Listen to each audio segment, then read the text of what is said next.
नमस्कार, आप देख रहे हैं हिमाचल खबरनामा। मैं हूं आपके साथ दीक्षा शर्मा। सबसे पहले नजर डालते हैं कुछ खास सुर्खियों पर।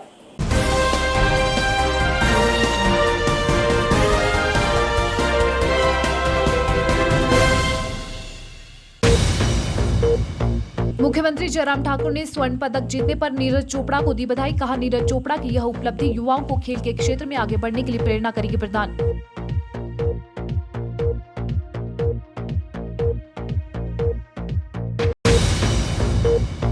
मुख्यमंत्री ने बाली चौकी में एसडीएम कार्यालय और थाची में उप तहसील खोलने की घोषणा।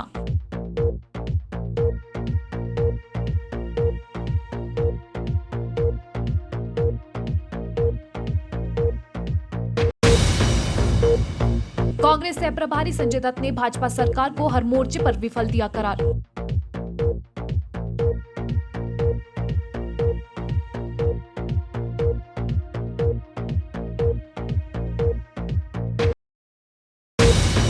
शहरी विकास मंत्री सुरेश भारद्वाज ने कहा, हिमाचली उत्पादों को अंतर्राष्ट्रीय पहचान दिलाने में सबको मिलकर करना होगा कार्य।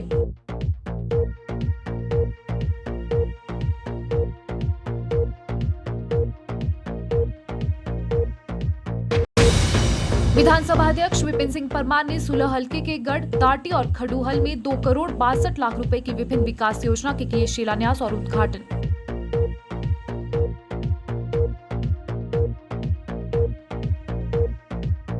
सुर्खियों के बाद अब खबरें विस्तार से।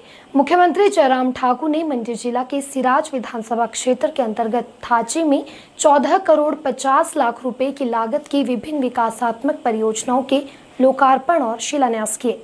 इस दौरान जनसभा को संबोधित करते हुए मुख्यमंत्री ने बाली चौकी में उपमंडल अधिकारी कार्यालय और थाची में उप तहसील खोलने की भी घोषणा की। मुख्यमंत्री जयराम ठाकुर ने मंडी जिला के सिराज विधानसभा क्षेत्र के अंतर्गत बाली चौकी में उप मंडल अधिकारी कार्यालय और थाची में उप तहसील खोलने की घोषणा की। मुख्यमंत्री ने कहा कि इस क्षेत्र में पर्यटकों को आकर्षित करने के उद्देश्य से थाची को इको पर्यटन की दृष्टि से विकसित किया जाएगा। उन्होंने क्षेत्र में कम वोल्टेज की समस्या के समाधान के लिए थाची में 33 kV का उप केंद्र स्थापित करने और बाली चौकी में बागवानी विकास कार्यालय और SMS कृषि कार्यालय खोलने की भी घोषणा की। मुख्यमंत्री ने राजकीय वरिष्ठ माध्यमिक पाठशाला थाची में 2.48 करोड़ रुपए की लागत से निर्मित विज्ञान प्रयोगशाला भवन, थाची में 1.41 करोड़ रुपए की लागत से निर्मित लोक निर्माण विभाग के विश्राम गृह और तहसील बाली चौकी की ग्राम पंचायत थाची, पंजेन, मणि, सोमगढ़ गांव के लिए 3.98 करोड़ रुपए की लागत की उठाऊ पेयजल आपूर्ति योजना डडवास का लोकार्पण किया। मुख्यमंत्री ने 87 लाख रुपए की लागत से निर्मित होने वाले स्वास्थ्य उपकेंद्र मुरह, 53 लाख रुपए की लागत से निर्मित होने वाले स्वास्थ्य उपकेंद्र देवधार, 4.51 करोड़ रुपए की लागत से हिमाचल प्रदेश बागवानी विकास परियोजना के अंतर्गत देवधार, सिराज, थाटा, मणि, तलीचा, भेखली, बरसूंघी, सरली और डोभा में सिंचाई अधोसंरचना निर्माण और 50 लाख रुपए की लागत से निर्मित होने वाले राजकीय रेशम उत्पादन केंद्र मुरह के शिलान्यास किए। मुख्यमंत्री जयराम ठाकुर ने कहा कि वर्ष 1998 में चुनाव अभियान के दौरान उन्होंने इस क्षेत्र का पैदल दौरा किया था, क्योंकि उस समय यहाँ सड़क सुविधा नहीं थी। उन्होंने क्षेत्रवासियों से वादा किया था कि 2003 तक सड़क संपर्क सुविधा सुनिश्चित की जाएगी और लोगों के सक्रिय सहयोग से इस क्षेत्र को सड़क सुविधा से जोड़ दिया गया है। इसका श्रेय सिराज विधानसभा क्षेत्र के लोगों को जाता है, जिन्होंने पिछले लगभग 24 वर्षों से बिना शर्त उन्हें सहयोग देकर विश्वास व्यक्त किया है। उन्होंने कहा कि सड़कें पहाड़ी क्षेत्रों के विकास की जीवन रेखा होती है और आज न केवल थाची बल्कि प्रदेश के सभी दुर्गम क्षेत्रों को सड़क सुविधा से जोड़ा गया है। और आने वाले समय में पर्यटक इन स्थानों पर पहुंच सके, उसके लिए जो चीजें करने की जरूरत सबसे ज्यादा है वो थी सड़कों की। आज सपहनी-तार सड़क से जुड़ गई। आज आपका जो हमारा मंदिर ऊपर जो जहां हम गए थे, छाटाधार जो है वो पर्यटन का केंद्र बन गया। बहुत सारे लोग वहां पर आकर के घूमते हैं, फिरते हैं। वहां पैराग्लाइडिंग शुरू कर दी लोगों ने, बच्चों ने। तो बहुत सारी चीजों को यहां पर बढ़ावा देने की दृष्टि से हम आगे करने की कोशिश करेंगे। ये मैं आपके बीच में कहना चाहता हूं। आज मैं आप सबके बीच में ये भी कहना चाहता हूं कि थाची में सब तहसील की भी मैं घोषणा करता हूं। मैं आपके इस थाची के पवित्र प्रांगण में यहां ये भी महसूस करता हूं कि हमारा इलाका बहुत तेजी से आगे बढ़ना चाहिए, लेकिन कुछ सीमाएं हैं और उस बात के लिए हमारी प्राथमिकता हैं जो निर्धारित हैं। लेकिन मैं इतना जरूर कहना चाहता हूं कि जहां बाली चौकी हमारा पूरा तहसील का इलाका है, और उसमें एक सब तहसील अब और ऐड हो जाएगी, हमारी थाची और ऐड हो जाएगी। द्रंग का इलाका, कुछ इलाका साथ पटवार सर्कल हमारे साथ और जुड़ते हैं। इन सभी को मिला करके बाली चौकी में बहुत जल्दी सब डिवीजन भी खोलेंगे, एसडीएम का दफ्तर भी खोलेंगे। ये भी मैं आपके बीच में यहीं से ही घोषणा कर देता हूं। भारतीय जनता पार्टी के राष्ट्रीय अध्यक्ष जेपी नड्डा ने कोरोना की तीसरी लहर से पहले स्वास्थ्य स्वयंसेवकों को प्रशिक्षित करने की पहल की है। जेपी नड्डा ने आने वाले दिनों में 4 लाख कोरोना वॉरियर तैयार करने का फैसला लिया है, जो देश के 2 लाख गांव तक जाएंगे और जरूरतमंद लोगों की मदद करेंगे। इसके लिए भाजपा राष्ट्रीय स्वास्थ्य स्वयंसेवक अभियान चला रही है। इस अभियान के तहत वॉलेंटियर्स को ट्रेनिंग दी जाएगी। हिमाचल में भी इस अभियान की शुरुआत पार्टी प्रदेशाध्यक्ष सुरेश कश्यप द्वारा कर दी गई है। बता दें कि प्रदेश भाजपा का लक्ष्य राज्य में 21,000 स्वास्थ्य स्वयंसेवक तैयार करना है, जिसके लिए प्रतिनिधियों को प्रशिक्षण दिया जा रहा है। कोरोना वायरस की संभावित तीसरी लहर से निपटने के लिए बीजेपी ने बड़ा प्लान तैयार किया है। पार्टी ने आने वाले दिनों में देश में 4 लाख कोरोना वॉरियर तैयार करने का फैसला लिया है, जो देश के 2 लाख गांव तक जाएंगे और जरूरतमंद लोगों की मदद करेंगे। पार्टी के राष्ट्रीय अध्यक्ष जेपी नड्डा ने 28 जुलाई को जिला में राष्ट्रीय स्वास्थ्य स्वयंसेवक अभियान की शुरुआत की थी। वहीं इस अभियान की शुरुआत हिमाचल भाजपा द्वारा भी कर दी गई है। शनिवार को राजधानी शिमला स्थित पार्टी कार्यालय दीप कमल में भाजपा हिमाचल प्रदेश राष्ट्रीय स्वास्थ्य स्वयंसेवक अभियान एवं प्रशिक्षण शिविर का शुभारंभ प्रदेश भाजपा के प्रदेश अध्यक्ष सुरेश कश्यप ने किया। बैठक में अभियान के राष्ट्रीय संयोजक डॉक्टर राजीव बिंदल, प्रदेश महामंत्री त्रिलोक जम्वाल एवं अभियान के प्रदेश संयोजक वीरेंद्र चौधरी, डॉक्टर एस.के. सबलोक और संजय सूद उपस्थित रहे। अभियान के बारे में जानकारी देते हुए डॉक्टर राजीव बिंदल ने बताया कि भारतीय स्वयंसेवक अभियान भाजपा का अत्यंत महत्वपूर्ण अभियान है, जिसका शुभारंभ भाजपा प्रदेश अध्यक्ष द्वारा कर दिया गया है। उन्होंने बताया कि प्रशिक्षण शिविर में लगभग 50 प्रतिनिधियों ने प्रशिक्षण प्राप्त किया है। उन्होंने बताया कि प्रदेश भाजपा का लक्ष्य 21,000 स्वास्थ्य स्वयंसेवक तैयार करना है। 16 अगस्त तक सभी जिलों में प्रतिनिधियों को प्रशिक्षण देने का लक्ष्य रखा गया है और 30 अगस्त तक सभी मंडलों में संगठनात्मक प्रतिनिधियों को प्रशिक्षण दे दिया जाएगा। स्वयंसेवक अभियान भारतीय जनता पार्टी का अत्यंत महत्वाकांक्षी अभियान है। देश भर में इसकी शुरुआत माननीय राष्ट्रीय अध्यक्ष श्री जगत प्रकाश नड्डा जी ने 28 जुलाई को केंद्रीय कार्यालय दिल्ली से की। हिमाचल प्रदेश में आज माननीय प्रदेश अध्यक्ष श्री सुरेश कश्यप जी ने इसका श्री गणेश किया।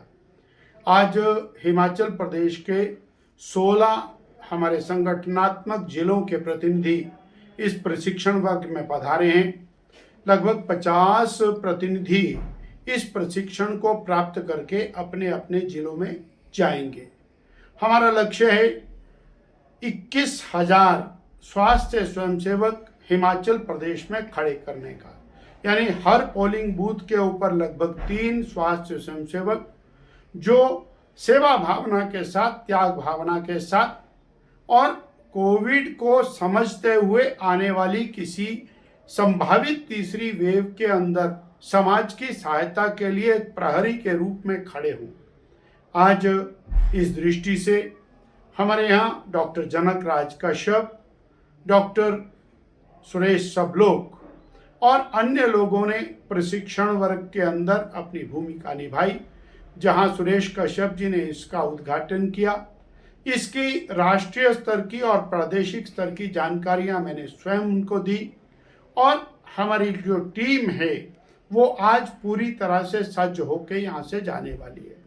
हमने उनको पल्स ऑक्सीमीटर दिया, हमने उनको और लेज़र गाइडेड थर्मामीटर दिया और एक सॉफ्ट कॉपी और हार्ड कॉपी में एक पीपीटी दी है, जिससे वो अपने ज़िले में प्रशिक्षण देंगे।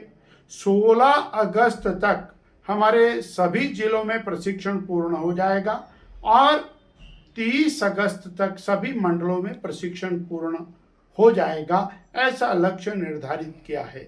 देश भर में 4 लाख हेल्थ वॉलेंटियर बनाने की योजना को 30 अगस्त तक पूर्ण किया जाएगा। आज बहुत उत्साह के साथ हमारे प्रदेश स्तरीय जो पार्टिसिपेंट्स हैं जो जिलों में जाकर के प्रशिक्षण देंगे वो आज इसमें भाग ले रहे हैं। शहरी विकास मंत्री सुरेश भारद्वाज ने कहा कि हमें अपनी कला, संस्कृति एवं पहनावे पर गर्व महसूस करना चाहिए, तभी हम हिमाचली उत्पादों को अंतर्राष्ट्रीय पहचान दिलाने में कामयाब होंगे। शहरी विकास मंत्री राष्ट्रीय हथकरघा दिवस मनाने के बाद स्थानीय गेटी थिएटर में आयोजित राज्य स्तरीय समापन समारोह में बतौर मुख्य अतिथि शिरकत करते हुए बोल रहे थे। उन्होंने बताया कि प्रधानमंत्री नरेंद्र मोदी द्वारा 7 अगस्त 2015 को राष्ट्रीय हथकरघा दिवस मनाने का फैसला लिया गया था, क्योंकि वर्ष 1905 में इसी दिन कोलकाता के टाउन हॉल में स्वदेशी आंदोलन की शुरुआत की गई थी। शहरी विकास मंत्री सुरेश भारद्वाज ने बताया कि राष्ट्रपिता महात्मा गांधी द्वारा चलाए गए स्वदेशी आंदोलन से आज़ादी प्राप्त की गई थी। उनके द्वारा चलाया गया चरखा एक आत्मनिर्भर का प्रतीक है। उन्होंने बताया कि हिमाचल के अलग अलग हिस्सों में लोक गीतों और लोक साहित्य में हस्तशिल्प एवं हिमाचली उत्पादों का वर्णन किया गया है।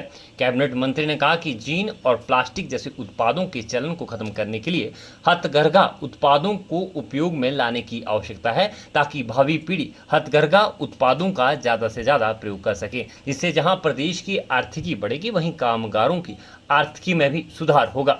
उन्होंने बताया कि कुछ एक हिमाचली उत्पादों की आज भी देश विदेश में अलग पहचान है। इसे और अधिक प्रचारित करने के लिए अलग अलग स्थानों पर इस तरह के आयोजन करने की आवश्यकता है। उन्होंने बताया कि प्रदेश सरकार बुनकरों और लघु उद्योगों को बढ़ावा देने के लिए प्रयासरत है, ताकि आत्मनिर्भर भारत का सपना साकार किया जा सके। नरेंद्र मोदी जी द्वारा 2015 में 7 अगस्त को हैंडलूम दिवस के रूप में मनाने का जो निश्चय किया गया और निर्णय किया गया, उसके अनुरूप आज ये 7वां हैंडलूम दिवस जो है वो राष्ट्रीय स्तर पर मनाया जा रहा है। इस हैंडलूम दिवस के अवसर पर मैं सभी को विशेष रूप से हैंडलूम से और हैंडीक्राफ्ट से जुड़े हुए अधिकारियों, कर्मचारियों, बुनकरों और कारीगरों को बहुत बहुत बधाई देता हूं, शुभकामनाएं देता हूं। इस अवसर पर विशेष अतिथि के रूप में उपस्थित उद्योग, परिवहन, श्रम एवं रोजगार मंत्री बिक्रम सिंह ने कहा कि हिमाचली उत्पादों का विपणन करने के लिए प्रदेश सरकार द्वारा उचित कदम उठाए जा रहे हैं, जिसके लिए 6 अगस्त को ई-कॉमर्स कंपनी के साथ ज्ञापन समझौता हस्ताक्षरित किया गया है। उन्होंने बताया कि वर्तमान में लगभग 15,000 से 18,000 लोगों ने आजीविका कमाने के लिए हथकरघा को अपनाया है और राज्य में लगभग 14,000 हथकरघा कामगार परिवार है।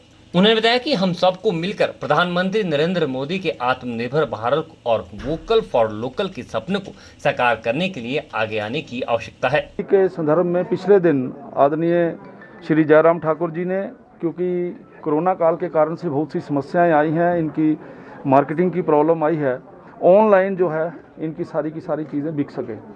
और हिमाचल प्रदेश में मुझे इस बात की खुशी है कि हमारा विभाग हर जगह पे अच्छा काम कर रहा है। किस प्रकार से हम अपने कारीगरों को जो गांव के अंदर काम कर रहे हैं उनको कैसे ज़्यादा से ज़्यादा उनकी मदद कर सकें, उस तरफ हम लोग लगे हैं। आज जहां हम आए हैं तो यहाँ पर जो बुनकर्स हैं, जब बाकी लोग हैं, उन्होंने अपनी समस्याएं भी बताई हैं। आदरणीय प्रधानमंत्री जी, मुख्यमंत्री जी के ध्यान में जो विषय लाया जाएगा और निश्चित तौर पर इनकी मदद भी की जाएगी। इस अवसर पर हिमाचल प्रदेश राज्य हस्तशिल्प एवं हथकरघा निगम लिमिटेड के उपाध्यक्ष संजीव कटवाल ने अपने स्वागत संबोधन में अतिथियों का स्वागत किया और निगम द्वारा किए जा रहे कार्यों के बारे में अवगत कराया। कार्यक्रम से पूर्व शहरी विकास मंत्री और उद्योग मंत्री ने हिमाचल प्रदेश के विभिन्न जिलों से आए हथकरघा एवं शिल्पकारों द्वारा गेटी थिएटर में लगाई गई प्रदर्शनी का अवलोकन भी किया। कार्यक्रम के दौरान हिमाचल के अलग अलग जिलों से आए प्रतिभागियों ने अपने अपने जिलों की वेशभूषा व परिधानों के साथ फैशन शो भी किया।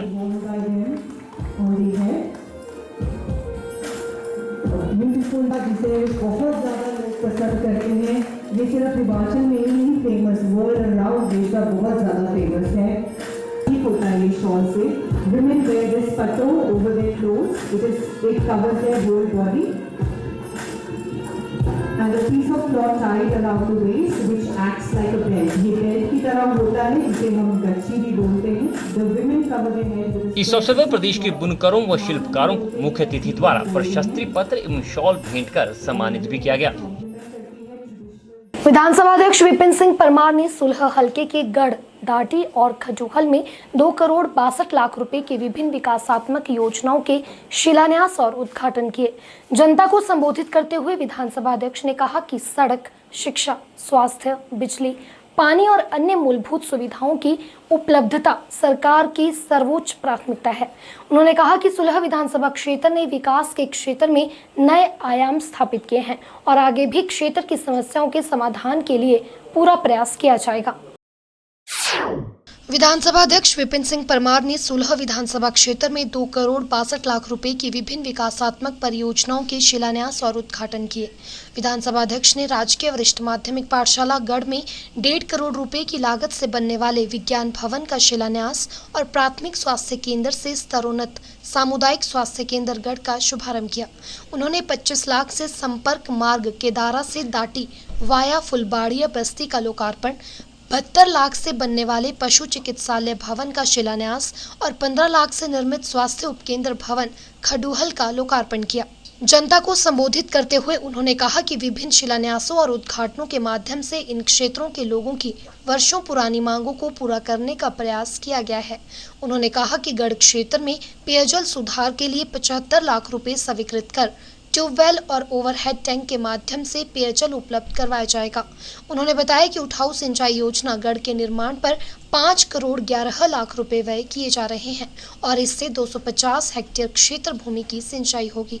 उन्होंने कहा कि पेयजल योजना डरोहगढ़ में नए ओवरहेड टैंक और 12 किलोमीटर में नई पाइपलाइन बिछाने पर 1.5 करोड़ रुपए व्यय किए गए हैं और हर घर नल योजना में भी इस क्षेत्र में 200 नए नल लगाए गए हैं और 80% कार्य पूरा हो गया है।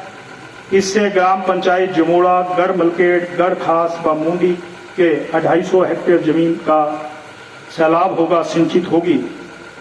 पेयजल योजना ड्रोगढ़ के अंतर्गत गांव नोरा में 2,75,000 लीटर, गांव जमूड़ा में ओवरहेड टैंक 35,000 लीटर, गांव टिक्कर में ओवरहेड टैंक 35,000 लीटर और गढ़ बस्ती में ओवरहेड टैंक 70,000 लीटर बनाए गए हैं। वो आप देखते होंगे, एसी सरकार ने सारा काम किया है। लगभग 12 किलोमीटर पाइपलाइन बदल दी गई है पुरानी, जिसके ऊपर लगभग 1 करोड़ 50 लाख रुपया खर्च हुआ है। इस क्षेत्र के लिए कंगैन ठंबू योजना के पानी की आपूर्ति भी आरंभ कर दी गई है, जिससे पेयजल की आपूर्ति में ग्राम पंचायत जमूड़ा, गढ़ मलकेट तथा गढ़ खास में सुधार हुआ है। हर घर नल योजना के अंतर्गत इस क्षेत्र में लगभग 200 नल लगाए गए हैं व शेष बचे हुए घरों में शीघ्र ही जल जीवन मिशन में नल लगा दिए जाएंगे और इस क्षेत्र के लिए 75 लाख रुपए का एक ट्यूबवेल कहां लगाया जाएगा वो विभाग निश्चित करेगा। पैसा निश्चित कर दिया गया है, जिसे शीघ्र ही उपयुक्त स्थल पर चयन करने के बाद लगा दिया जाएगा। इस साइंस लैब पर 1.5 करोड़ रुपया खर्च होगा। सालाना निर्माण कार्य पशु अस्पताल घाटी अभी थोड़ी देर के बाद जाएंगे, 44 लाख रुपया खर्च होगा। तो यही कुल मिलाकर के इस इलाके में सड़कों के निर्माण के ऊपर, पुलियों के निर्माण के ऊपर, डंगों के निर्माण के ऊपर काम कर रहे हैं। कांग्रेस सह प्रभारी संजय दत्त ने कहा कि प्रदेश की भाजपा सरकार 65,000 करोड़ के कर्ज तले दबी है। बावजूद इसके अपने राजनीतिक लाभ के लिए सरकार निगमों और बोर्डों में अध्यक्ष और उपाध्यक्ष की नियुक्ति कर रही है, जिससे सरकारी खजाने में अतिरिक्त बोझ बढ़ेगा। उन्होंने आरोप लगाया कि सरकार मंत्रियों और भाजपा नेताओं के दबाव में ईमानदार अधिकारियों को बदल रही है। हाल ही में प्रदेश के मुख्य सचिव को बदलना इसका ताजा उदाहरण है। शिमला स्थित पार्टी मुख्यालय में आयोजित पत्रकार वार्ता के दौरान संजय दत्त ने प्रदेश की भाजपा सरकार पर चौतरफा जुबानी हमला बोला। उन्होंने कहा कि सरकार दिवंगत मंडी संसदीय क्षेत्र से सांसद रामस्वरूप शर्मा की रहस्यमय परिस्थितियों में हुई मौत की सीबीआई जांच करने में भी आनाकानी कर रही है। State is in financial crunch. ऐसे समय में पॉलिटिकल अपॉइंटमेंट्स की जा रही हैं। यही भारतीय जनता पार्टी के नेता थे जब कांग्रेस की सरकार थी, उस टाइम उन्होंने आरोप लगाए थे कि ये बेफिजूल की अपॉइंटमेंट है, ऐसी अपॉइंटमेंट्स से पब्लिक एक्सचेकर पे बर्डन पड़ता है। और आज इतना फाइनेंशियल क्रंच, सरकार के ऊपर प्रेशर, डेफिसिट होने के बावजूद सिर्फ पॉलिटिकल कंसिडरेशंस के लिए ये अपॉइंटमेंट की जा रही हैं। अपनी कमजोरी, बीजेपी में जो भीतरघात है उसको दबाने का प्रयास, सरकारी एक्सचेकर पे दबाव डाल के ऐसी अपॉइंटमेंट्स करना, it is a clear cut case of misplaced priorities. आज ब्यूरोक्रेसी, एडमिनिस्ट्रेशन और सरकार में जो दरार पड़ रही है, जो डिफरेंसेस बढ़ रहे हैं और हॉनेस्ट ऑफिसर्स को विक्टिमाइज किया जा रहा है, आरएसएस उनको निशाना कर रही है। और उसका ज्वलंत उदाहरण पहले तो कई बार हमने पढ़ा, सुना, देखा कि कई मंत्री बड़े बदतमीजी के साथ अधिकारियों के साथ पेश आए, कैबिनेट में ऐसी बातें हुई। और अब 2 दिन पहले जिस अधिकारी को सम्मानित किया गया था, वो चीफ सेक्रेटरी अनिल खाची साहब को जिस तरीके से शंट आउट किया गया, ह्यूमिलेट किया गया, इसका बहुत ही डिमोरलाइजिंग इफेक्ट पूरे स्टेट के एडमिनिस्ट्रेशन पे, ब्यूरोक्रेसी पे पड़ा है। और ये क्यों किया गया?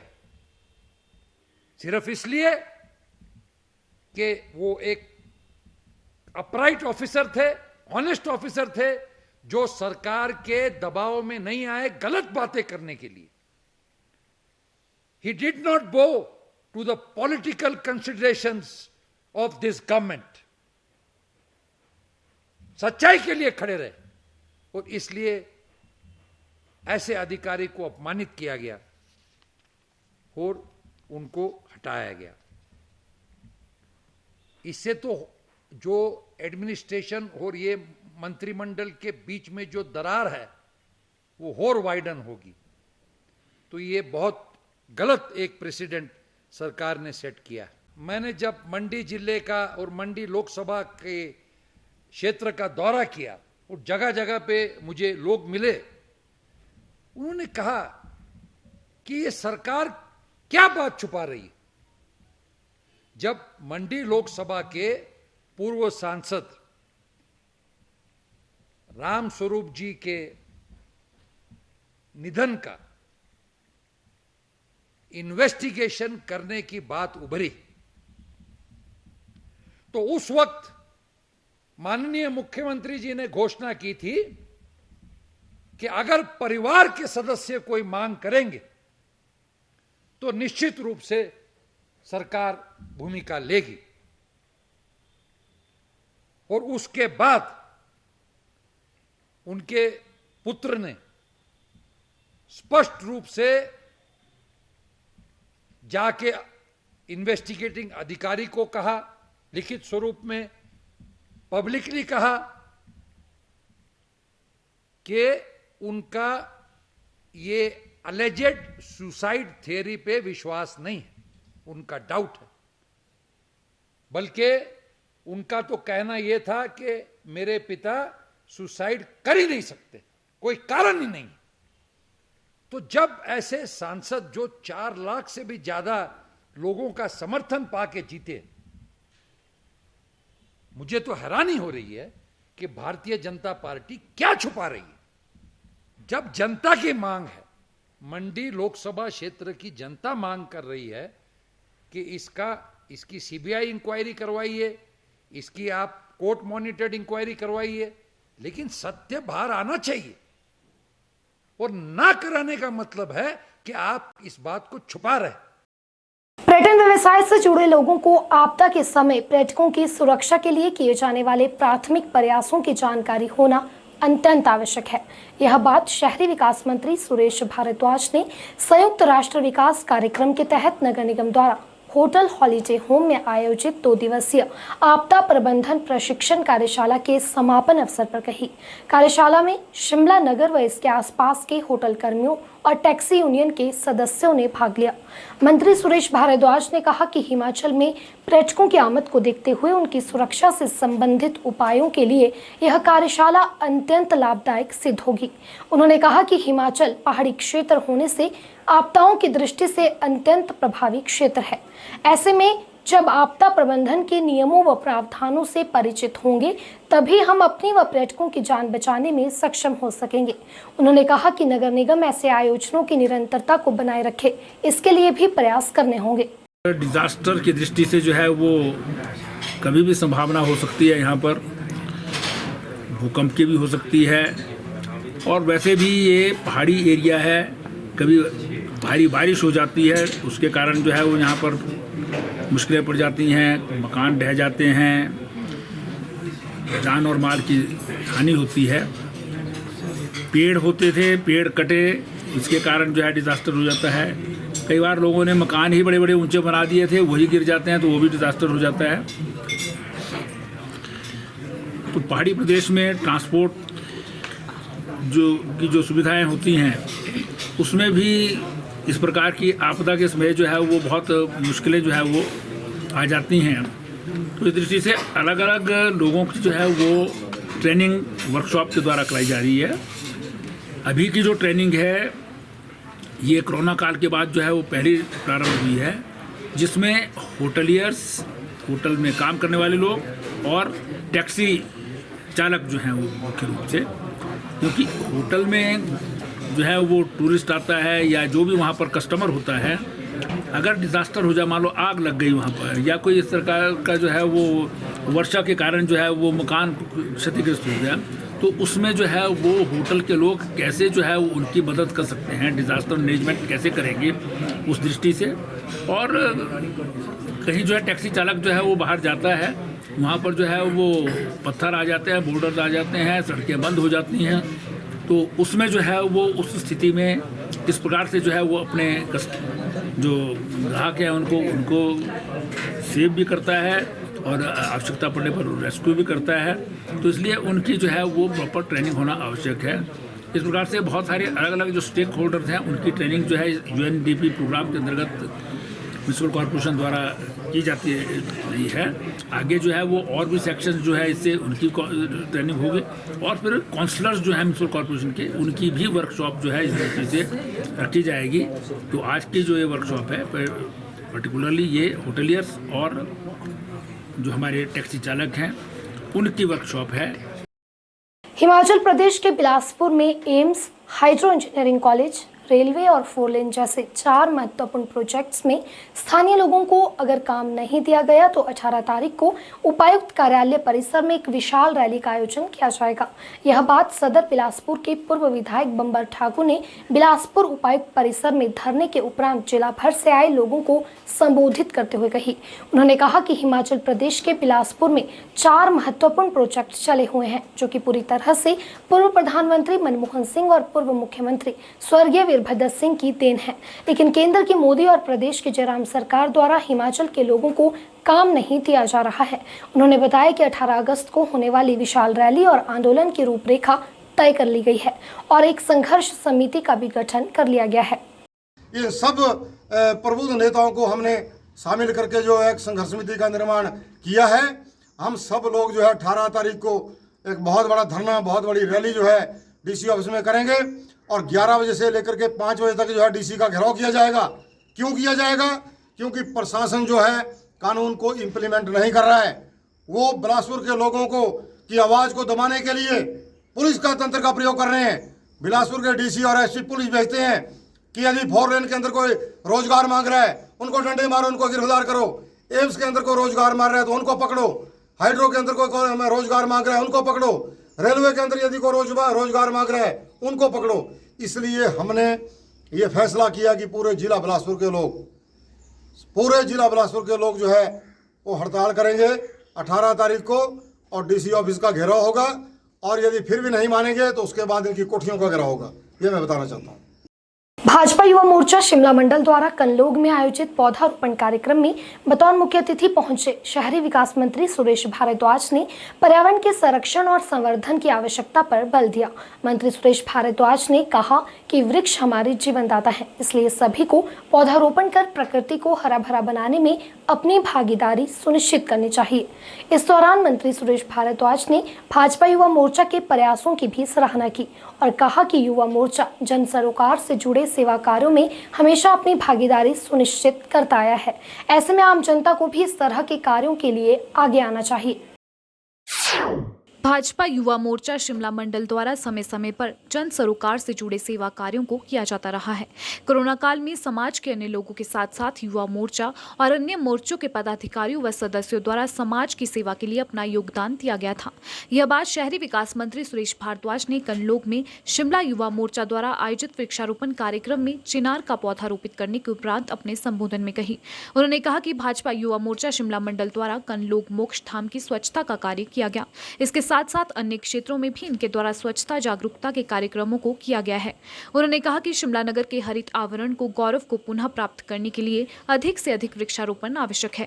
शहरों के विकास के कारण वृक्षों के दोहन को केवल वन महोत्सव के माध्यम से ही बचाया जा सकता है। उन्होंने कहा कि हमें पौधा रोपण के साथ साथ उनके संरक्षण के लिए भी एकजुट होकर प्रयास करने होंगे। इस स्थान पर पौधारोपण कार्यक्रम आयोजित किया गया, जिसमें चिनार का पौधा हमने लगाया है और बाकी हमारे युवा मोर्चा के कार्यकर्ता और पार्टी के अन्य कार्यकर्ता जो हैं, जो यहाँ उपस्थित हैं, वो सभी जो हैं वो पौधारोपण कार्यक्रम कर रहे हैं। शिमला के लिए विशेष रूप से जो है वो पौधारोपण बहुत महत्वपूर्ण है, क्योंकि शिमला की खूबसूरती पौधों के कारण, पेड़ों के कारण ही जो है वो सारी दुनिया भर में जो है वो जानी जाती थी। इसलिए जो पौधे बीच में कटे, बहुत मकान बने, उसके कारण जो है वो कुछ कमी हुई है। उसकी पूर्ति के लिए भारतीय जनता पार्टी के सभी कार्यकर्ता जो है कृतसंकल्प हैं। अलग अलग स्थानों पर अलग अलग जो है वो हमारे मोर्चे जो है वो काम कर रहे हैं। इसी कड़ी में शनिवार को वृक्षारोपण कार्यक्रम के तहत कनलोग क्षेत्र में लगभग 50 पौधे रोपित किए गए। इस अवसर पर महापौर सत्या कौंडल ने भी पौधा लगाया। वहीं भाजपा युवा मोर्चा शिमला मंडल के अध्यक्ष हितेश शर्मा ने कहा कि मंडल द्वारा कनलोग में वृक्षारोपण का आयोजन किया गया, जिसमें लगभग 50 पौधे रोपित किए गए। साथ ही कनलोग मोक्ष धाम की सफाई भी की गई। वहीं उन्होंने लोगों से ज्यादा पौधारोपण करने, विशेषकर उनका संरक्षण करने की भी अपील की है। पौधारोपण का जो कार्यक्रम है वो कनलोग स्थित यहाँ पे जो फॉरेस्ट का पार्क है वहाँ पे किया है, और साथ में जो क्रिमेशन सेंटर है उसके ऑपोजिट में जो कोविड के लिए एक स्पेसिफिक जगह बनाई गई थी, उसके साथ में जो पैच है वहाँ पे लगभग हमने 50 पौधे का जो है वो रोपे हैं। और साथ में हमने जो क्रिमेशन सेंटर जहाँ पे आखिरी तीर्थ यात्रा जो है मानी जाती है, वहाँ पे हमने आज पूरी तरीके से सफाई की है। और साथ में आज माननीय शहरी विकास मंत्री श्री सुरेश भारद्वाज जी आज हमारे बीच में विशेष रूप से उपस्थित रहे। मैं इस कार्यक्रम का भी पूरा श्रेय माननीय शहरी विकास मंत्री जी को ही देना चाहूँगा। हर बार की तरह वो हमें इन कार्यों के लिए जो है हमेशा से प्रोत्साहित करते रहे हैं, और इन्हीं के आशीर्वाद से हम जो है लगातार कोई ना कोई समाज में जो है वो कार्यक्रम करते रहे हैं। जिला सोलन के दून विधानसभा क्षेत्र में स्वास्थ्य एवं परिवार कल्याण और आयुष मंत्री डॉक्टर राजीव सहजल द्वारा 2 स्वास्थ्य उपकेंद्रों का लोकार्पण किया गया। मंत्री राजीव सहजल ने ग्राम पंचायत दाड़वा के तरंगाला में करीब 27 लाख रुपए और ग्राम पंचायत बुघार कनैता के रामपुर में 34,41,000 रुपए की लागत से बने स्वास्थ्य उपकेंद्र को जनता को समर्पित किया। इन स्वास्थ्य उपकेंद्रों के बनने से यहाँ क्षेत्रवासियों को स्वास्थ्य सुविधा घर द्वार पर ही मिलेगी। जिला सोलन के दून विधानसभा क्षेत्र के अंतर्गत ग्राम पंचायत दाड़वा के तरंगाला और ग्राम पंचायत बुघार कनैता के रामपुर में स्वास्थ्य उपकेंद्र का लोकार्पण करने पहुंचे स्वास्थ्य मंत्री डॉक्टर राजीव सहजल का दून विधानसभा क्षेत्र के विधायक परमजीत सिंह पम्मी, जिला परिषद अध्यक्ष रमेश ठाकुर, मार्केटिंग बोर्ड सोलन के अध्यक्ष संजीव कश्यप सहित दोनों क्षेत्र की जनता द्वारा पुष्प गुच्छ व फूलमालाओं से भव्य स्वागत व अभिनंदन किया गया। इस दौरान आयुष मंत्री डॉक्टर राजीव सहजल ने कहा कि स्वास्थ्य उपकेंद्रों से पहाड़ी क्षेत्रों के लोगों को घर द्वार पर स्वास्थ्य सुविधा मिल सके, इसके लिए प्रदेश सरकार प्रयासरत है। इसके अतिरिक्त डॉक्टर सहजल ने पंचायत बुघार कनैता के गांव रछियाणा में भी करीब 2 लाख रुपए की लागत से बने महिला मंडल भवन का लोकार्पण किया। तकरीबन 27 लाख रुपए की लागत से निर्मित हुआ है। प्रदेश सरकार ने इसके लिए बजट की व्यवस्था जो है वो की है और हमारे विधायक श्री परमजीत सिंह पन्नू जी उनके लगातार निरीक्षण और देखरेख के कारण से जो है ये इसका निर्माण कार्य जो है वो संपूर्ण हुआ है। मैं इसके लोकार्पण की शुभकामनाएं जो हैं इस गाढ़वा पंचायत के समस्त लोगों को देता हूं और आसपास के पंचायतों के लोग भी इससे लाभान्वित होंगे उनको भी देता हूं। और इसके बाद जो है वो उप स्वास्थ्य केंद्र रामपुर का लोकार्पण जो है उसका कार्यक्रम है और ये उप स्वास्थ्य केंद्र जो है ये तकरीबन 34 लाख रुपए की लागत से इसका निर्माण हुआ है। तो इसके बाद जो है उसका लोकार्पण होगा। उप स्वास्थ्य केंद्रों का सुदृढ़ किया जाना और होना, अच्छी बिल्डिंग का होना, उसमें स्टाफ का होना ये बहुत आवश्यक है, क्योंकि बीमार होने पर और छोटी मोटी चोट यदि लग जाती है, क्योंकि किसानी के दौरान और महिलाएं जिस प्रकार से घास इत्यादि काटने के लिए गाँव में जाती हैं, तो ये स्वाभाविक है कि छोटी मोटी चोटों की आशंका जो है वो रहती है। तो उसके लिए भी अगर फर्स्ट एड के लिए व्यक्ति सबसे पहले कहीं जाता है तो अपने स्वास्थ्य केंद्र में जाता है। मेरे ख्याल में आज यहाँ कुछ बात जो है वो दूर निर्वाचन क्षेत्र के जो अलग अलग हमारे इस क्षेत्र के जो सराउंडिंग हमारी जो PSCs हैं, CSCs हैं या जो हमारे स्वास्थ्य केंद्र हैं, वहाँ पद की रिक्तियों को लेकर के गंभीर विषय आया है और मैंने ये आश्वासन दिया है कि जैसे जैसे भर्ती की प्रक्रिया के द्वारा हमको स्टाफ जो है उपलब्ध होगा, अलग अलग श्रेणी के कर्मचारी जब उपलब्ध होंगे तो उनको नियुक्ति जो है विभिन्न संस्थानों में जो है दी जाएगी, ताकि रिक्तियाँ ना रहें और लोगों को स्वास्थ्य सुविधाओं का जो है पूर्ण लाभ हो। नवजात शिशुओं को बीमारियों से दूर रखने के लिए मां का दूध सबसे ज्यादा महत्वपूर्ण है और बच्चे के मानसिक और शारीरिक विकास में भी मां के दूध की अहम भूमिका होती है। बावजूद इसके आज भी कई बच्चों को जन्म के बाद मां का दूध नहीं मिल पाता। इस विषय पर चिंतन करते हुए एम्स अस्पताल बिलासपुर प्रबंधन द्वारा जिला अस्पताल में जागरूकता शिविर का आयोजन किया गया। इस दौरान अस्पताल में भर्ती गर्भवती महिलाओं व नवजात शिशुओं की माताओं को स्तनपान के संबंध में जागरूक किया गया। 1 अगस्त से 7 अगस्त तक विश्व स्तनपान सप्ताह मनाया जा रहा है, जिसके अंतिम दिन एम्स अस्पताल बिलासपुर के ट्रॉमा सेंटर हॉल में जागरूकता शिविर का आयोजन किया गया, जिसमें CMO बिलासपुर डॉक्टर प्रकाश दरोश ने मुख्य अतिथि व जिला स्वास्थ्य अधिकारी डॉक्टर परविंदर सिंह ने विशेष अतिथि के रूप में शिरकत की। वहीं शिविर के दौरान एम्स अस्पताल बिलासपुर के विशेषज्ञ चिकित्सकों ने स्थानीय महिलाओं को सलाह दी कि नवजात शिशु के जन्म के 1 घंटे के भीतर दूध पिलाने व कम से कम 6 महीने तक मां का दूध बच्चे को पिलाना बेहद जरूरी होता है, ताकि कोई भी बच्चा कुपोषण व अन्य बीमारियों का शिकार ना हो सके।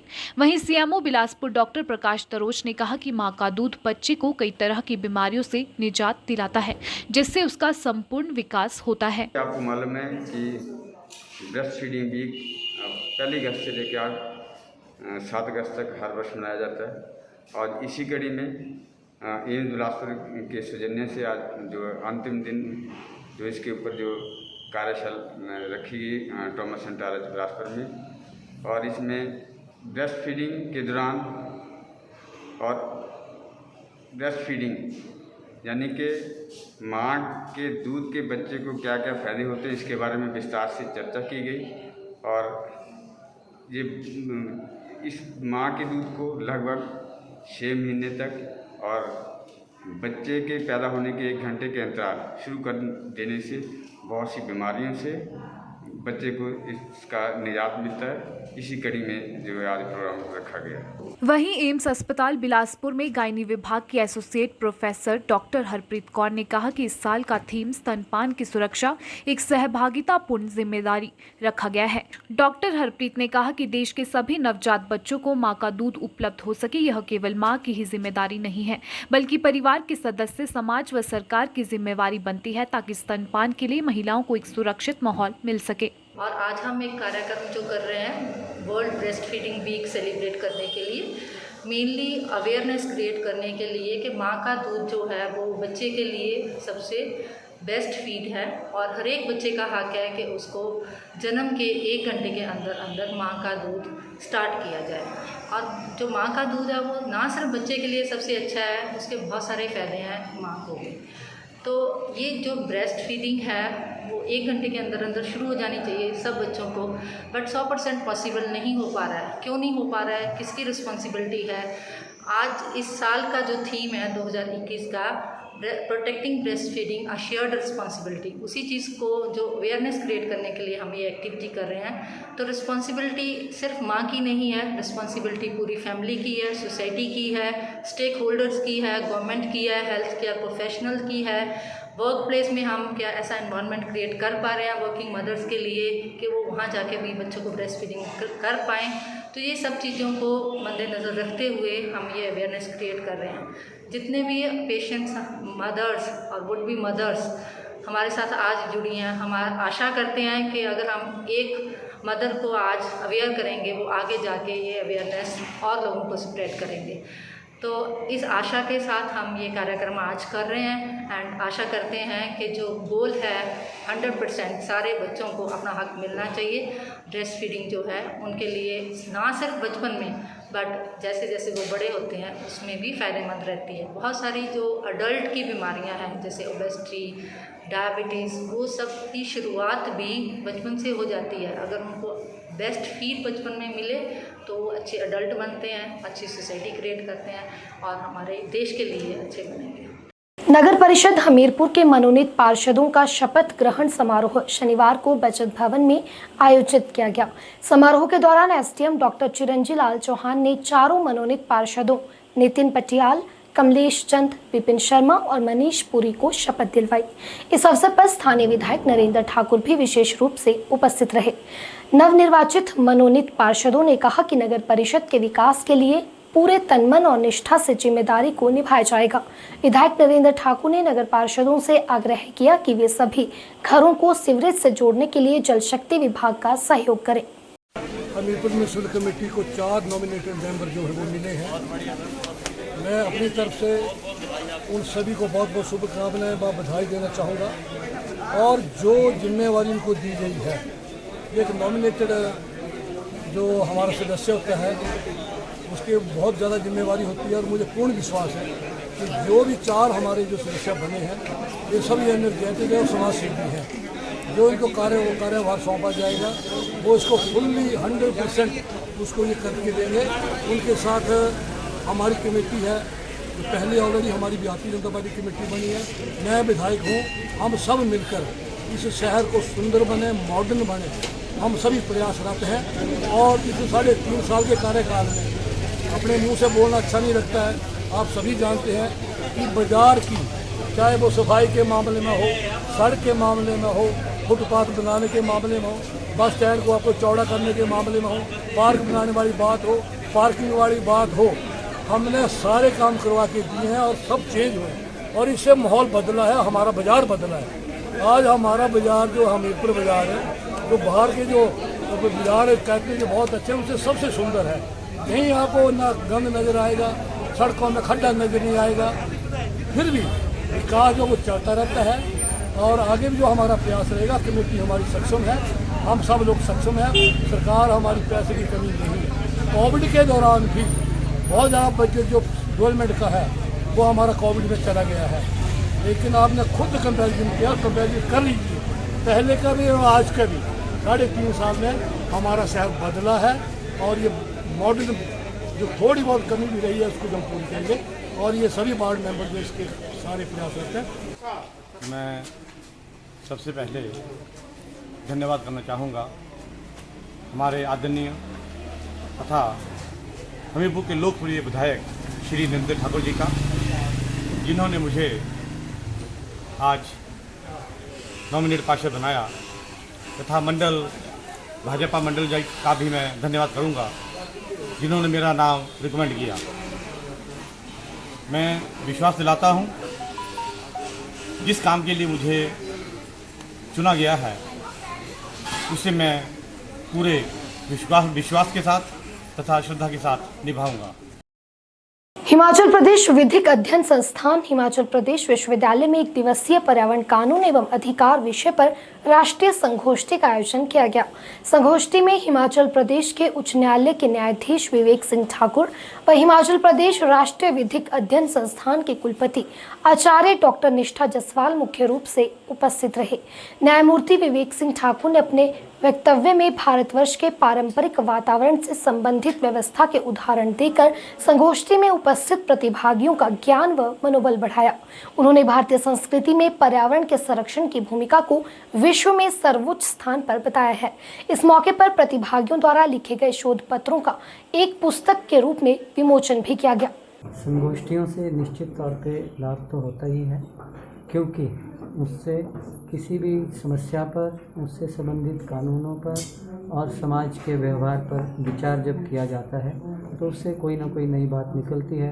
तो उसको समाज में संचारित करने के लिए ऐसे कार्यक्रमों का आयोजन निश्चित तौर पे लाभकारी रहता है। देखिए, कानून जो है वो एक प्रिवेंटिव मेजर के तौर पर आप ले सकते हैं कि वो रोधात्मक कार्रवाई उसके आधार पर की जा सकती है, लेकिन उसके कारण परिवर्तन होगा ऐसा नहीं होता। परिवर्तन में कानून सहायक सिद्ध हो सकता है, लेकिन जब तक लोग स्वयं को नहीं बदलेंगे तब तक कानून से कोई लाभ नहीं होता। इसके उदाहरण डॉरी प्रोहिबिशन एक्ट है, प्रिवेंशन ऑफ करप्शन एक्ट है, prevention of atrocities on SC/ST act है। कानून लागू होने से लोगों को अपने अधिकारों के लिए लड़ने के लिए फोरम तो मिला, अपराधी को सज़ा तो मिली, लेकिन क्या समाज का व्यवहार बदल गया? समाज का व्यवहार बदलने के लिए ऐसे सेमिनार, संगोष्ठी के माध्यम से जब तक हम अपनी मानसिकता को नहीं बदलते तब तक कोई लाभ नहीं होने वाला। कानून केवल एक सहायता कर सकता है, और इसलिए जब संगोष्ठी होती है तो कानून पर विचार होता है और समाज के व्यवहार पर विचार होता है, तो उसके कारण से समाज को लाभ होता है और समाज परिवर्तन की संभावना बढ़ती है। प्रदेश के सबसे बड़े अस्पताल IGMC में अस्पताल प्रबंधन द्वारा कोरोना वायरस की संभावित तीसरी लहर से निपटने को लेकर लगभग सभी तैयारियां पूरी कर ली गई हैं। अस्पताल के MS डॉक्टर जनकराज ने कहा कि कोरोना की तीसरी लहर में बच्चों के संक्रमित होने की आशंका जताई जा रही है। ऐसे में अस्पताल प्रबंधन ने बच्चों के लिए अलग से वेंटिलेटर की व्यवस्था कर दी है। वहीं बच्चों की देखभाल के लिए चिकित्सकों की टीम भी तैयार की गई है, जिन्हें प्रशिक्षण दिया जा रहा है। हमें दिशा निर्देश सरकार से निरंतर प्राप्त होते रहते हैं, और सरकार केवल एक बात पे सरकार का सबसे ज़्यादा फोकस है कि किसी भी व्यक्ति को मूलभूत इलाज से वंचित ना रहना पड़े, चाहे वो बुजुर्ग हैं, चाहे वो बच्चे हैं, चाहे कोई भी है।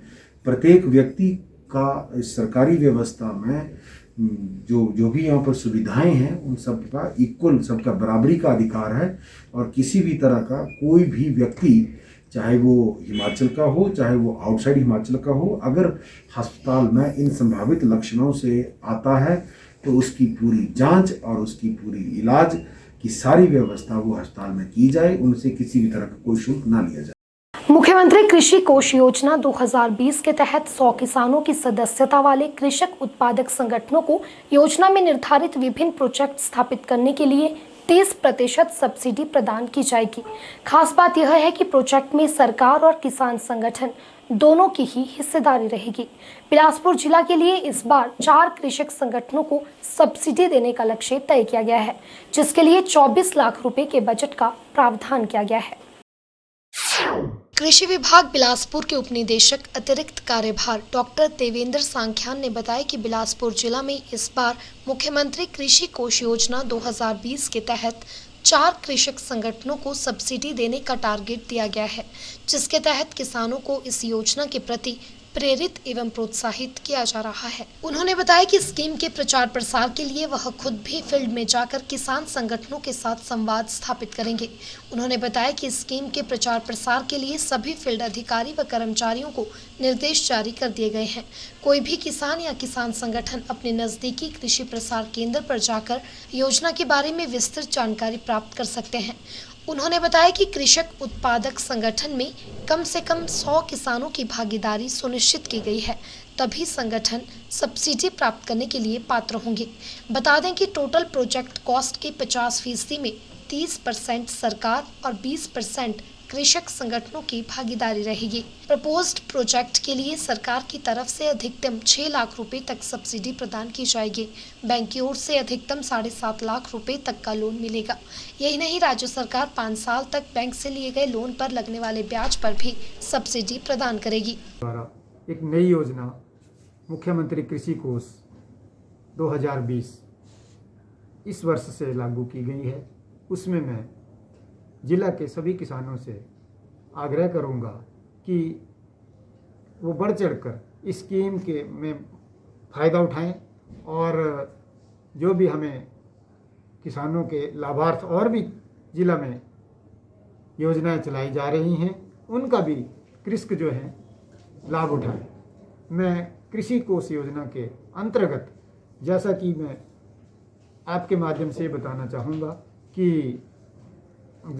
हम लगभग जिला में 4 कृषक उत्पादक संगठन शुरुआत में बनाएंगे और उसमें उन कृषक उत्पादक संगठनों के लिए 6 लाख रुपए तक अनुदान कृषक उत्पादक संगठनों को मुहैया कराएंगे। इसके अंतर्गत जैसा कि इसमें हमें रिक्वायरमेंट्स चाहिए, जो भी कृषक उत्पादक संगठन होगा उसके लगभग 100 किसान भागीदार होने चाहिए और हर भागीदार जो है कृषक होना चाहिए। इसके अलावा किसान जो हैं वो अपना जैसे इंफ्रास्ट्रक्चर के ऊपर या कोई कलेक्शन सेंटर जैसे कि कोई ग्रेडिंग सेंटर और स्टोरेज स्ट्रक्चर या कोई प्रोसेसिंग यूनिट लगाना चाहता हो तो उसके ऊपर हम उनको अनुदान देंगे और किसान जो हैं वो सबसे पहले बैंक में जाकर प्रोजेक्ट रिपोर्ट सबमिट करेंगे और वहाँ पर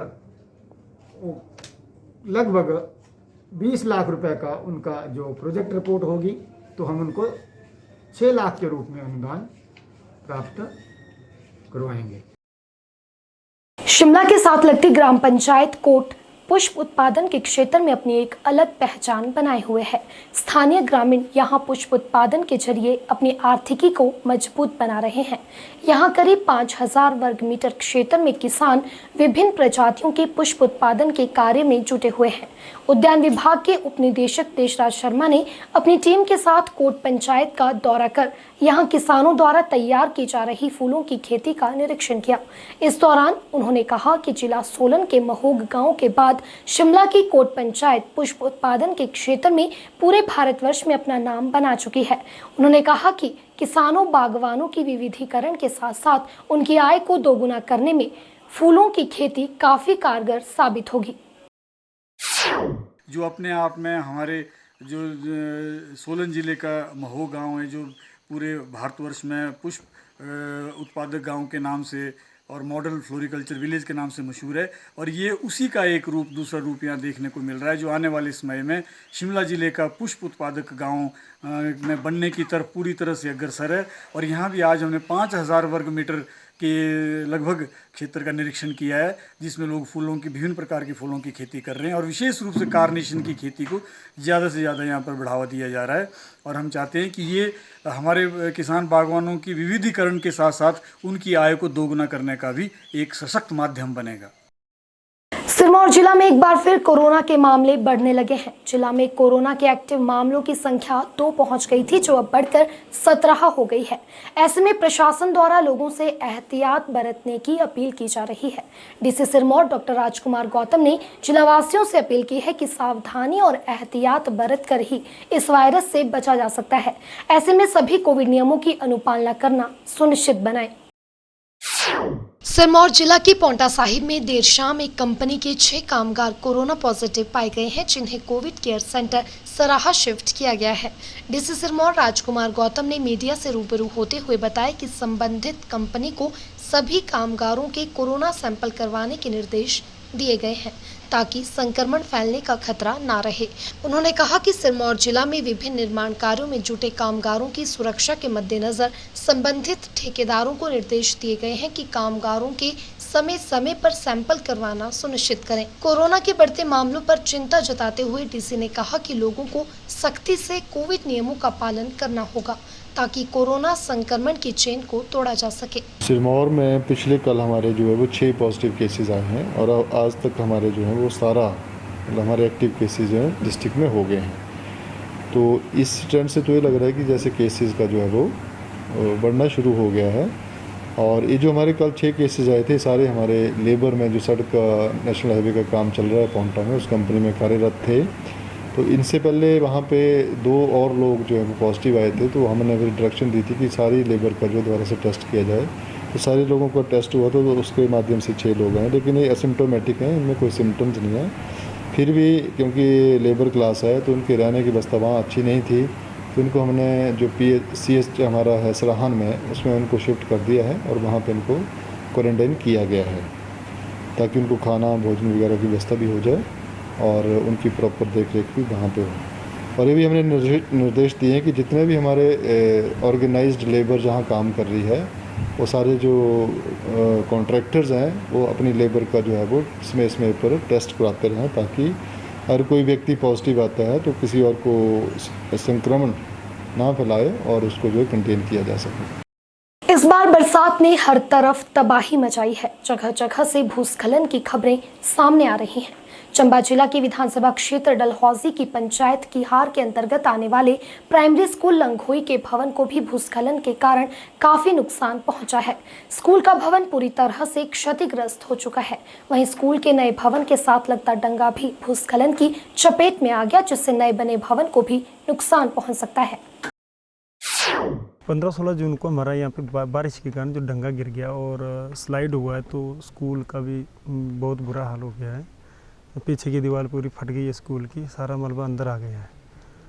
तो हमने इसके लिए प्रशासन को भी सारे जो भी कार्रवाई थी, जो भी डॉक्यूमेंट हमने दिए वो किया इसके लिए कि सेक्शन के लिए कि सर इसको ठीक किया जाए ताकि आगे स्कूल बच्चे भी स्कूल आएंगे तो वहाँ पे इनको बैठने के लिए कोई भी जगह नहीं है बच्चे। सर यहाँ पे 3 कमरे हैं। हाँ जी सर, जहाँ पे 8 क्लासें बैठती है। हाँ जी सर, मिडिल का भी यहीं बैठते हैं। एक कमरे में 5 बैठती है, एक कमरे में 3। नहीं सर, इसमें कहाँ पढ़ सकते हैं। इसलिए सर हम तो किसी कीमत पे भी अपने बच्चों को नहीं भेज सकते नीचे। इस स्कूल में तो नहीं भेज सकते, किसी कीमत पे भी नहीं भेज सकते। को ऐसे भेजोगे, मौत के मुँह में भेजेगा, तो ये तो नहीं हो सकता। सर सरकार से हमारी यही मांग है कि यहाँ पे जितना जल्दी हो सके काम कराया जाए। मैं खुद 3-4 चक्कर काट चुका हूँ, DC ऑफिस तक गया, बदतमीजी की सर मेरे साथ DPO प्लानिंग ने बदतमीजी की। वहाँ पे गया तो वो एकदम सर हाइपर हो गए और गुस्सा हो गए मेरे ऊपर और मेरे को ये भी बोला कि हम आपसे पूछ के काम करेंगे, क्या बोला। तो उसके बाद वो मेरे साथ ऐसे मैं तू पे करने पे आ गए।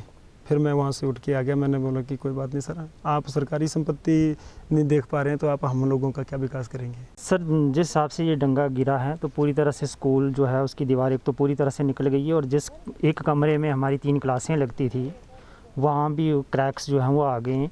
तो इस स्थिति में तो हम मतलब खुद ही जो है वो कमरे के अंदर जाने से डरते हैं। हम सारा दिन जो है वो बरामदे में जो है वो काटते हैं। तो बच्चों को तो मतलब स्कूल में बुलाना या क्लासें लेना तो नामुमकिन सा है।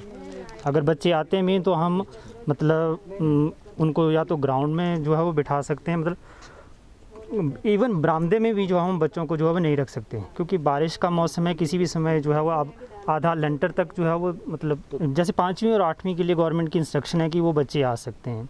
तो अगर नेक्स्ट जैसे भी जो है वो बच्चे भविष्य में आते हैं तो अभी पीछे भी 1-2 दिन बच्चे आए थे 8वीं वाले, तो हमने उन्हें जो है वो ग्राउंड में ही बिठाया बाहर। अब मौसम ठीक है तो हम ग्राउंड में बिठा सकते हैं। अगर सपोज़ बारिश हो तो फिर हमारे पास कोई अल्टरनेट जो है वो नहीं है। मेरा नाम रेखा, मैं ग्राम पंचायत किहार की प्रधान हूँ। तो सर बारिश की वजह से जो है ये डंगा भी गिर गया है और स्कूल को भी दिक्कत है। तो मेरी सरकार और सभी से यही अपील है कि जल्द से जल्द ये स्कूल की बना दिया जाए। और इधर जो है किचन लैट्रिन बाथरूम की भी प्रॉब्लम है तो उसको भी कुछ ना कुछ करे सरकार की तरफ से। नहीं सर, ऐसे स्कूल में तो नहीं पढ़ सकते हैं बच्चे। पंचायत की तरफ से सर ऐसा है कि स्कूल को बनाया जाए, दोबारा रिपेयर की जाए इसकी। समस्या ये है सर कि मतलब बारिश के कारण यहाँ जो डंगा लगा था और वो डंगा धंस गया, गिर गया, और जो हमारे स्कूल की जो दीवार है वो भी टूट गई। तो यहाँ स्कूल को भी और ख़तरा हो गया है। बच्चे मतलब यहाँ पढ़ नहीं सकते हैं सर, और ना हम भेज सकते हैं स्कूल में। अगर भेज देंगे तो यहाँ ख़तरा है ना बच्चे को, ऐसी हालत में हम बच्चे को नहीं भेज सकते। तो हमारी ये रिक्वेस्ट है सरकार से और डिपार्टमेंट से कि मतलब यहाँ जल्द से जल्द ये काम किया जाए, डंगा दोबारा से लगाया जाए, और जो इसकी दीवारें टूटी है उसको भी दोबारा जल्द से जल्द शुरू की जाए और काम तुरंत किया जाए। हिमाचल खबरनामा के इस अंक में इतना ही। नमस्कार।